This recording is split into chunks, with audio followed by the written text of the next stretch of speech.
Pak, kita belum tahu gitu. Wah, itu digeret gini ya gitu. Gus, bisa dibilang itu kejam ya Gus ya? Wah, kejam banget itu. Mbak Tamara ini kan yang melahirkan. Tidak mungkin ada niat jahat untuk anaknya. Itu nggak mungkin. Tolong itu dihilangkan dulu.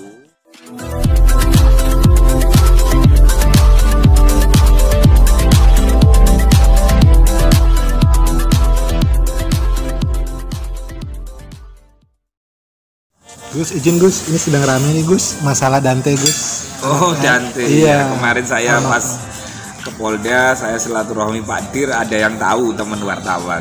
Terus apa itu? Gus Rofi tuh.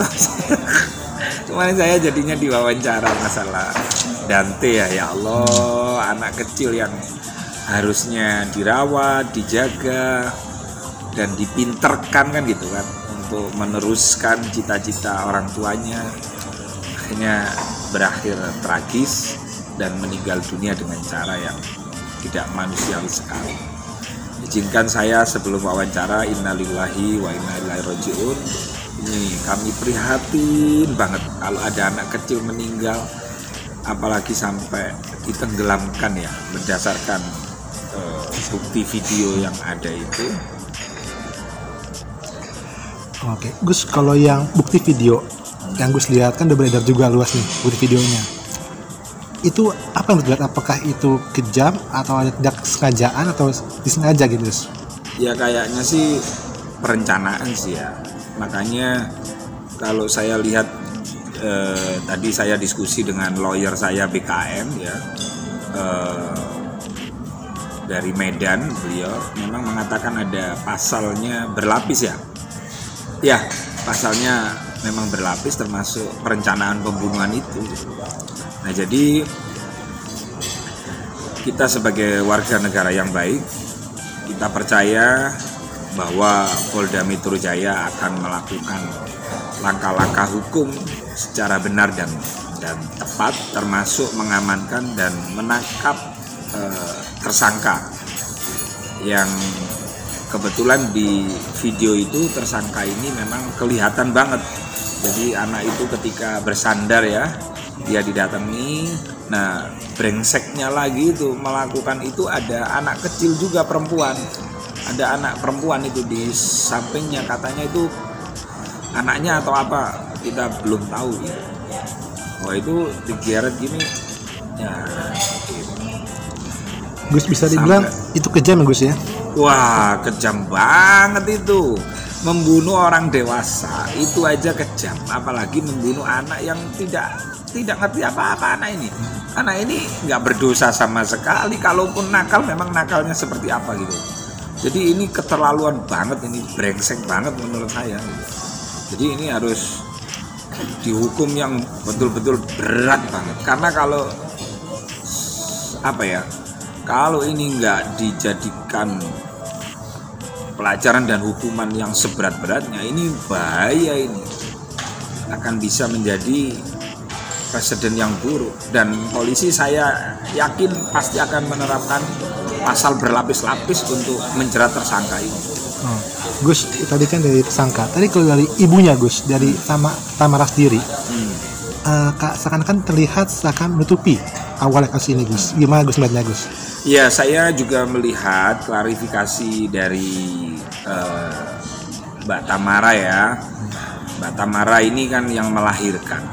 Tidak mungkin ada niat jahat untuk anaknya. Itu nggak mungkin. Tolong itu dihilangkan dulu sebelum ada hasil proses penyelidikan maupun penyidikan yang akan disampaikan polisi. Ya. Nah, ketika ibu menutupi, misalnya kan, karena itu bagian dari strategi gitu. Karena namanya proses penyelidikan sebelum si laki-laki ini ditangkap, tentu Mbak Tamara kan sudah menyerahkan tuh sepenuhnya, bahkan minta ditarik untuk kasus ini di Polda Metro gitu. Jadi kita husnudon, kita berprasangka baik dulu bahwa kita tidak bisa menyimpulkan itu untuk ditutupi, bukan gitu. Jadi memang ada strateginya ya ketika mau nangkap seorang pelaku ini kan, apalagi kan sudah ditangani polisi. Jadi kita jangan gampang. Sebenarnya kan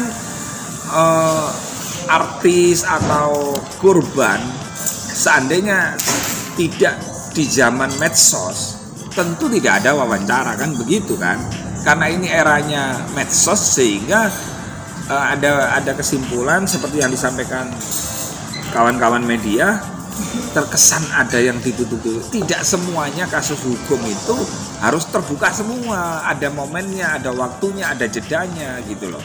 Sehingga yang penting bagaimana tersangka ini bisa diamankan dan ditangkap. Nah, nanti polisi itu yang akan melakukan pemeriksaan secara cepat dan tepat sehingga nanti akan diketahui motifnya apa gitu loh.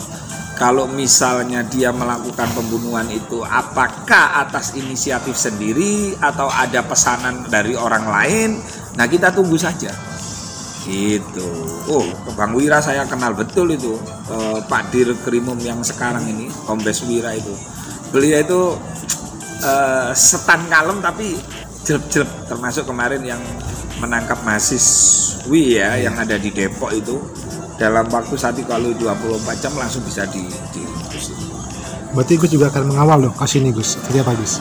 Insya Allah kita akan mengawal kasus ini agar menjadi edukasi ya untuk masyarakat bahwa kita tidak boleh menjustifikasi dulu sebelum ada hasil gelar, hasil penyelidikan maupun penyidikan yang dilakukan oleh polisi.